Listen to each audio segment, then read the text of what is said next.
आज मैं ट्रेडअप के एक नई वीडियो में आपका स्वागत करता हूं। आज हम एक आईटी कंपनी के शेयर के बारे में जानने वाले हैं, जिस कंपनी ने पिछले 3 सेशन में लगातार गिरावट दिखाई है। मार्केट में और रिटेल इन्वेस्टर में पैनिक का माहौल बना हुआ है। आज हम जानेंगे कि कंपनी के गिरावट के पीछे क्या कारण है, लेकिन उसके पहले मैं आपको डिस्क्लेमर देना चाहता हूं कि ये मेरा किसी भी तरह का कोई बाय और सेल का रिकमेंडेशन नहीं है। ये वीडियो मैं और सिर्फ एजुकेशन पर्पज़ के लिए बना रहा हूं। जैसे कि मैंने कहा, हम जिस कंपनी के बारे में बात कर रहे हैं वो आईटी सेक्टर से बिलोंग करती है। उस कंपनी का नाम है इन्फोसिस लिमिटेड। दोस्तों, कंपनी ने पिछले 5 सेशन में लगभग 13% की गिरावट दर्ज की है। आज हम जानेंगे इस गिरावट की वजह क्या है। गिरावट की वजह है दोस्तों, कंपनी ने जो अपने इस क्वार्टर के जो रिज़ल्ट डिक्लेयर किए हैं, उन क्वार्टर्स में कंपनी के जो सेल्स ग्रोथ है उसमें डिक्लाइन आया है और प्रॉफिटेबिलिटी पे भी अफेक्ट हुआ है। तो हम जानेंगे कंपनी के जो मार्च क्वार्टर के जो रिज़ल्ट्स है उसके बारे में हम एनालिसिस करेंगे।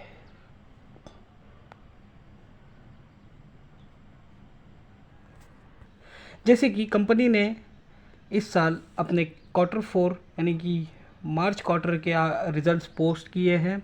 तो कंपनी ने इस क्वार्टर में 37,441 करोड़ के सेल्स किए हैं और पिछले साल इसी क्वार्टर में कंपनी ने 32,276 करोड़ के सेल किए थे। तो अगर हम ईयरली बेसिस पर देखें तो कंपनी ने सेल्स में ग्रोथ दिखाई है।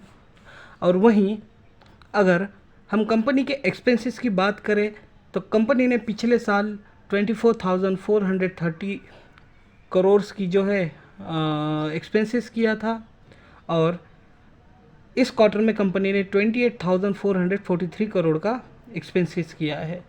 तो एक्सपेंसेस में ग्रोथ है, एक्सपेंसेस कंपनी के बढ़ चुके हैं, साथ ही साथ कंपनी की सेल्स में भी ग्रोथ हुई है।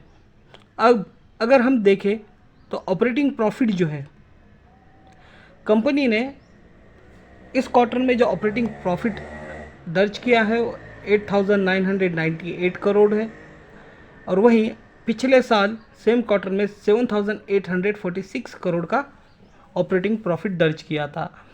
लेकिन हमें इस प्रॉफिट से कोई मतलब नहीं। हमें देखना है कि कंपनी ने गवर्नमेंट को टैक्स पे करने के बाद कितना प्रॉफिट दर्ज किया है। तो चलिए देखते हैं। तो कंपनी ने नेट प्रॉफिट जो है इस क्वार्टर में पोस्ट किया है 6,134 करोड़ रुपीज़। वहीं पर कंपनी ने पिछले साल 5,695 करोड़ रुपीज़ का प्रॉफिट दर्ज किया था और पिछले क्वार्टर में कंपनी ने 6,586 करोड़ रुपीज़ का प्रॉफिट दर्ज किया था। तो क्वार्टरली बेसिस कंपनी में थोड़ी सी गिरावट है, लेकिन वहीं पर अगर हम ईयरली बेसिस पर देखें तो ईयरली बेसिस पर कंपनी में ग्रोथ दिखाई दे रही है। वहीं पर अगर ईपीएस देखें तो कंपनी का जो ईपीएस है वो पिछले साल 13.52 से बढ़ के हो चुका है 14.77 और पिछले क्वार्टर से 15.70 से घटकर हो चुका है 14.77। यानी कि कंपनी ईयरली बेसिस पर अच्छा परफॉर्मेंस कर रही है और क्वार्टरली बेसिस पर कंपनी ने फ्लैट परफॉर्मेंस दिखाया है।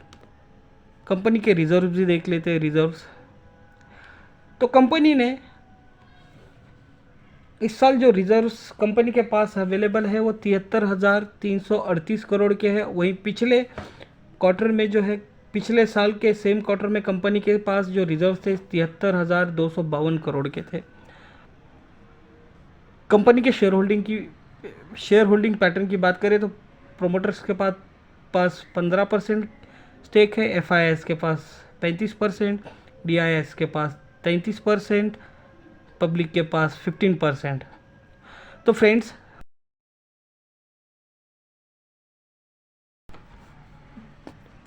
पर्सनली मैं इस शेयर में बना रहना चाहूँगा, क्योंकि कोई भी कंपनी कंटिन्यूसली क्वार्टरली ग्रोथ नहीं दिखाती है।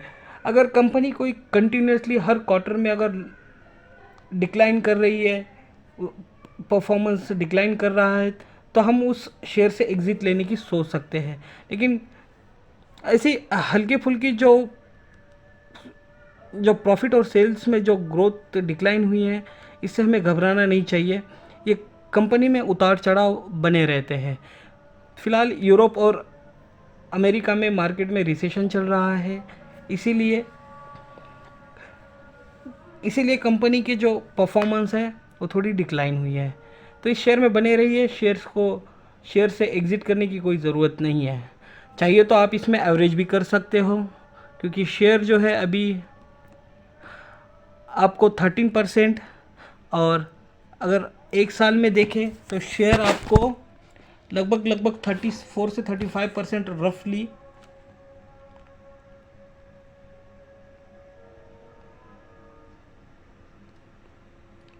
36% रफली डाउन लग रहा है, डाउन नज़र आ रहा है। तो एक मौका है, आप इसको एवरेज कर सकते हो। बस आज के वीडियो में फ्रेंड्स इतना ही था। नेक्स्ट वीडियो में मिलते हैं।